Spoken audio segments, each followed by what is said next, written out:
Looking to experience Las Vegas without breaking the bank? Fear not. I've got some excellent tips and tricks that will show you how to enjoy Las Vegas on the cheap without sacrificing the fun and excitement.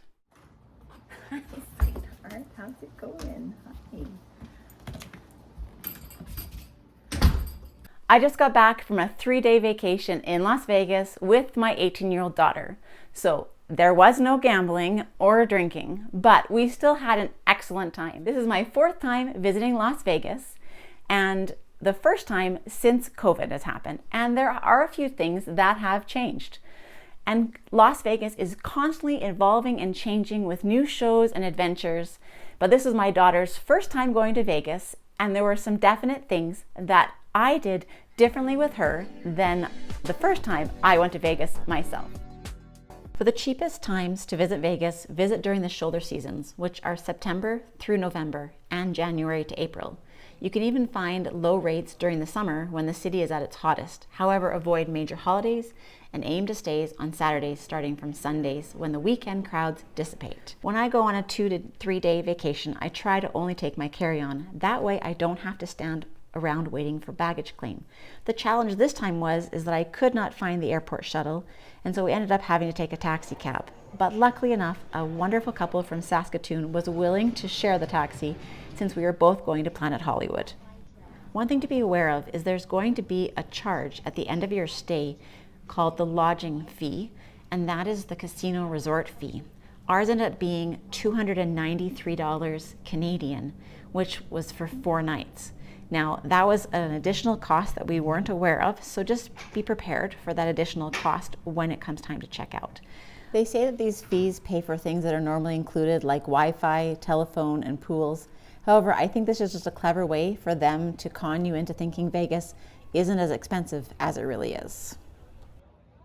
So where should you stay in Vegas? Well, in addition to staying on the Strip, I think it's a good idea to stay in a centrally located place on the Strip, or a bit north of the middle of the Strip. This seems to be where all the action is located, and it will definitely cut down on your walking time. And trust me, you will walk a lot. What I'm currently showing you on the video right now is the Bellagio Hotel. Now, they have these wonderful gardens inside the hotel, and it changes every time I've gone to something different, and it's gorgeous every single time. They also have this beautiful glass artwork on the rooftop of the ceiling. Every hotel has something unique to it, but there are some that are definite must-sees. Here we are standing on the other side of Bellagio Fountains with the Paris in the background. So there was one restaurant that my daughter really wanted to eat at, and that was at the Gordon Ramsay restaurant. And so we did, but I have to admit that was one of the most expensive meals we ate, because you can really blow your budget on food in Las Vegas. When you plan a trip to Vegas, take what you normally spend and then triple it. Well, that doesn't work if you're trying to be budget friendly. So just know that a sit-down restaurant generally costs between $50 to $100 per person, with several even higher priced than that.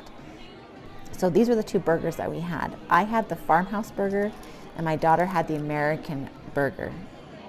I've never thought about putting a fried egg on my burger, but it tasted really good, and my daughter claimed that that was the best burger she's ever eaten in her entire life.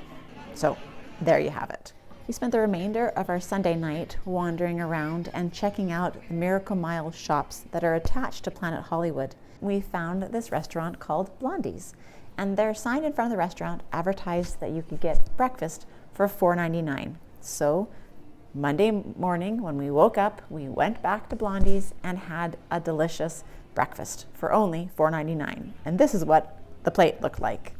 It filled us up great, and we were ready to start our first full day in Las Vegas. After breakfast, we headed south, checked out Ross Dress for Less, because as Canadians, that's a must stop.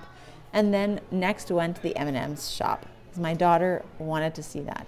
Just like every purchase that you pay for by weight, the things can add up very quickly. So she picked a few of her favorite colors, and we enjoyed them, although they still taste the same no matter what color they are on the outside. Peanut M&Ms still taste great. We hopped on the bus and went to the Las Vegas sign. This was actually my very first time seeing it. It's the most photographed sign ever and a must-see for all Vegas lovers. The problem is that it's always so packed. So to avoid long lines, you can either go early in the morning or you can bypass the line altogether and take your pictures from the sides. I should also mention that the Las Vegas sign is completely free. We walked across the road from the Las Vegas sign and up just a ways, and there was the Pinball Hall of Fame. This was my very first time being here as well. You took your dollar bills and loaded your containers full of quarters and was able to play to your heart's content. And there were so many different games to play. Old ones, new ones, different styles of games. My daughter said she would actually go back there again on that same trip because she enjoyed it so much.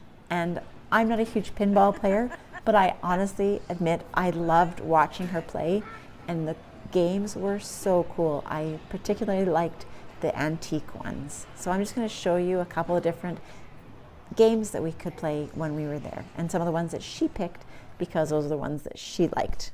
As we were leaving, I thanked one of the workers who ended up being a volunteer, and she told me that all the money that they raise goes towards a local charity of their choice. And I love that the money that they're raising goes to support charities in Las Vegas. Another tip is to make sure you get a bus pass.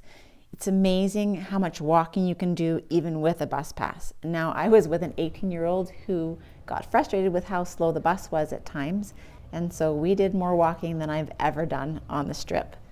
But you can get a 3-day pass per person for $20. And you can either do it at a ticket vending machine or with the app. Now, we used an app. One challenge, though, Canadians, is to realize that if you don't have data, you actually can't use your QR code that you have to scan at the buses.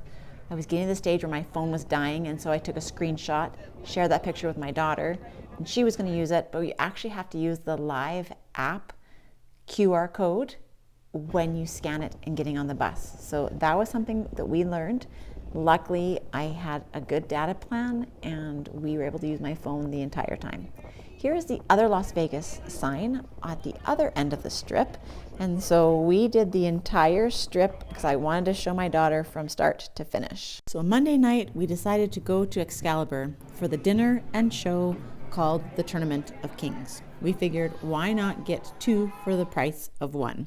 The challenge is that still is an expensive event when you translate that into Canadian funds. Good thing was the non-alcoholic beverages were free. Much better. I am Merlin, friend and counsel to the good King Arthur. This is what our dinner plate looked like, and it was good, but definitely not a lot of flavor. It's all about knights and fighting. It puts on a great show, and my daughter thoroughly enjoyed herself. In Excalibur, on the same floor, there are a whole bunch of carnival games that you can play if that's something you like to do.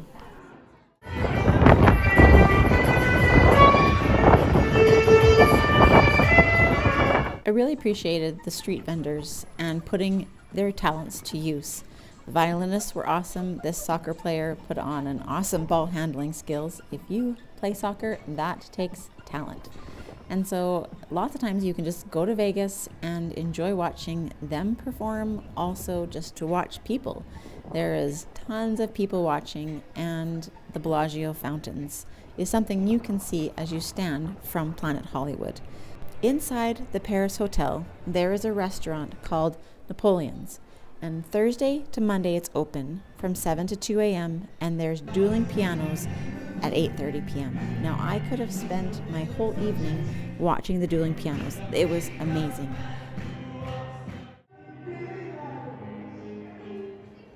Just down from the dueling pianos is a creperie. They sell sweet and savory crepes for $14.99. We had the lemon blueberry crepe and it was divine. Well worth every penny, especially as a late night snack. Tuesday morning, we ate at McDonald's for breakfast. That's a tried and true place. You're gonna get your Egg McMuffin and your hash brown pancakes. And so that's what we had. And surprisingly enough, the McDonald's breakfast was the most expensive of our 3 days of breakfast that that we had in Las Vegas. They must do something different with their hash browns because it had a different coating on the outside than what we have in Canada. Just a good question. Do you know what makes the hash browns in the United States different than in Canada? One of the free attractions is a live flamingo exhibit in the Flamingo Hotel. So I took my daughter to go see that. I'm not a huge bird fan, so not really my thing, but for those of you who like tropical birds and fishes, this is something you should definitely check out. The flamingos are still sleeping.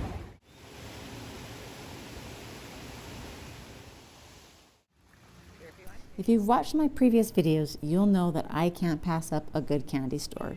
And so we had to check this one out. My daughter loves those candy bananas. And when I can get a try of Jelly Bellies, it is definitely a cream soda and root beer, ones that I have to fill up on. So we treated ourselves with a little bit of candy just to keep us going. We're ready to hop on the high roller Las Vegas Strip observation wheel, but found out that it didn't open until noon. We'd already purchased tickets to a magic show for the afternoon, and so that wasn't gonna be possible. Hopped in to In-N-Out and grabbed ourselves some fountain drinks because the Las Vegas heat was a lot and we needed to make sure that we stay hydrated. So very thankful for In-N-Out lemonade because it is delicious. But we still had a little bit of time. So we went back to our hotel and I had the opportunity to experience Las Vegas pools for my very first time. I usually go in the fall and in January, and so the pools are always closed. This was my very first time of going to Vegas where I got to enjoy poolside in Las Vegas. Lunch was Chick-fil-A. Yes, I know 2 fast foods, not a great choice, but we were trying to do it on the cheap. If the Vegas girls can eat Chick-fil-A and look great, maybe I can too. It was outdoor seating, and as you know, I don't do birds very well, and having those pigeons right at my feet couldn't do it. So we took our food and ate inside the 5 Mile Mall. I had the chicken nuggets, Lindley had the chicken burger, and we shared a fries. Our 2 o'clock afternoon show was to the Nathan Burton Magic Show, $20. We figured it was a great deal, and he put on a great show. Thoroughly enjoyed it, and the best part was we got to get a celebrity photo shoot with him afterwards. That's not what Alberta cowboys look like. So my daughter had seen these Dole Whip pictures from my last Vegas trip, and so I said, hey, let's go check it out. We can go enjoy one of those together. Ordered a Dole Whip, and I knew right away that it wasn't going to be the same result when I saw her struggling to put this all together. The price listed was not what we paid, and we were told that it had gone up in price, but this is what we ended up with as the end result. And I know she felt bad because she gave us extra in another cup, but this was a total price in Canadian, and this is what it should have looked like. So we learned a valuable lesson. Further down the strip in front of the Mirage Hotel, there is a volcano show that goes on every hour from 7 to 11 p.m. And it is an amazing show. Now, it is being bought out by Hard Rock Cafe, and so we were told that the show will most likely change and be something different. So I hesitate to show this to you because it will set your expectations to what might not be there when you visit. Hence why Vegas is always changing, and you have to be up to date on the events and what is going on the Strip. The F1 is coming to Las Vegas November 16th to 18th, 2023. But what that meant for us in May was that they are prepping and updating the road surface for that race. The Deuce bus stops between Treasure Island and the Bellagio were closed heading southbound, which meant we had to do a lot more walking than I have ever done in Vegas.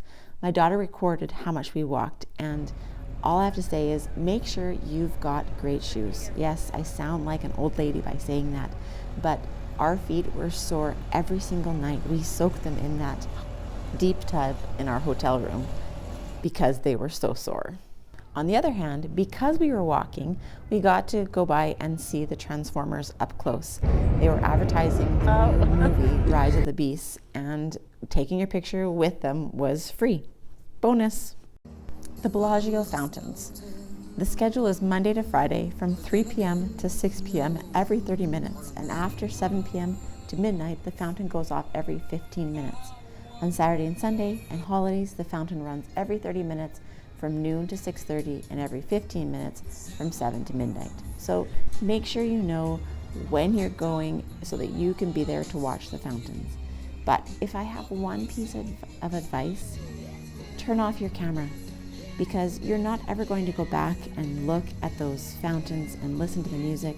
So be there, be present, and enjoy the show. I love the fountains of Bellagio. Tuesday night, we just walked the strip and enjoyed watching the local talent. I love supporting these street performers and the amount of work and talent they put into putting on a great show. Wednesday morning, we ate again in the Miracle Mile shops at Ocean One. Their breakfast special was $5.99, and my daughter's not a huge egg fan, so she was pretty excited that she got French toast for $5.99. This turned out to be an excellent place for us to have breakfast as well. There's a cost to get your picture taken with those characters walking up and down the strip, or you can do this for free. We walked all the way down to the Venetian from Planet Hollywood because the buses were running so late. It was at least a 30-minute wait in order to get on the bus, and we figured we could hike it there just as fast.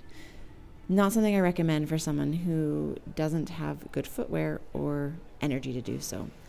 The Venetian is a really cool place to look at, especially with the indoor gondolas. My daughter was amazed at that, and it is a sight to behold.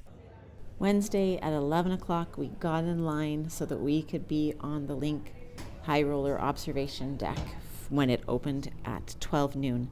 And because of that, we were in the first pod with the first group of people. You're going to be in that pod for the next half an hour with complete strangers. So get to know them a little bit better and enjoy the ride.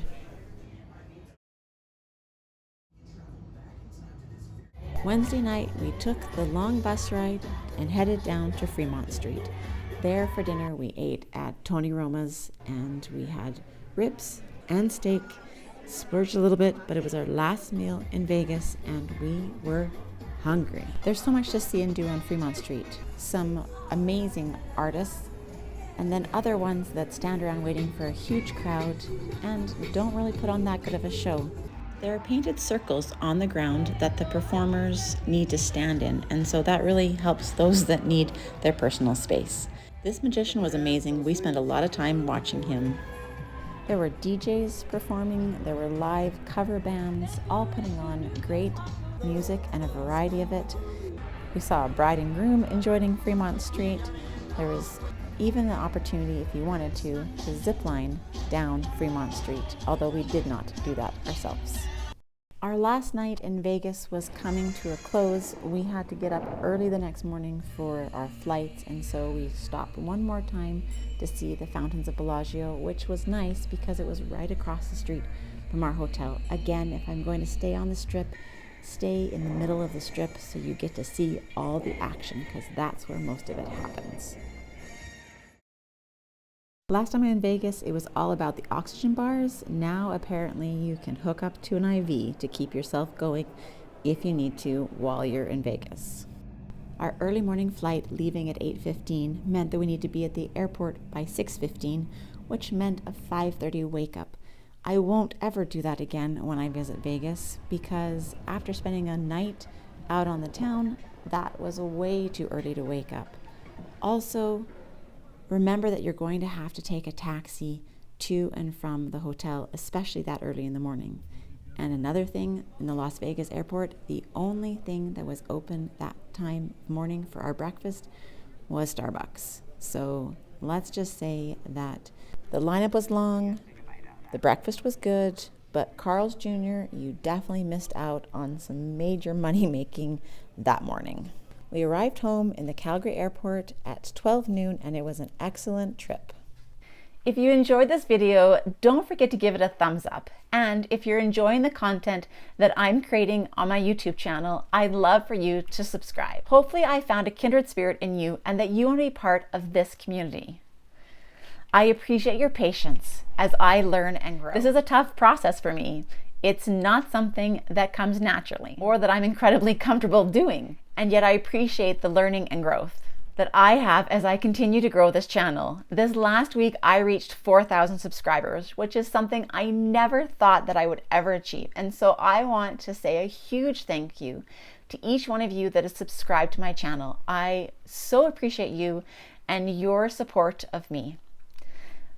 On that note, I hope that you enjoyed this video that I put out on Las Vegas, and I hope that you gained a few tips and tricks that you can take away, especially those Canadians, when you have to go to the United States and travel. These are just a few of the tips that will help you, especially in Las Vegas, Nevada. Thanks again for watching, and I will see you all next week.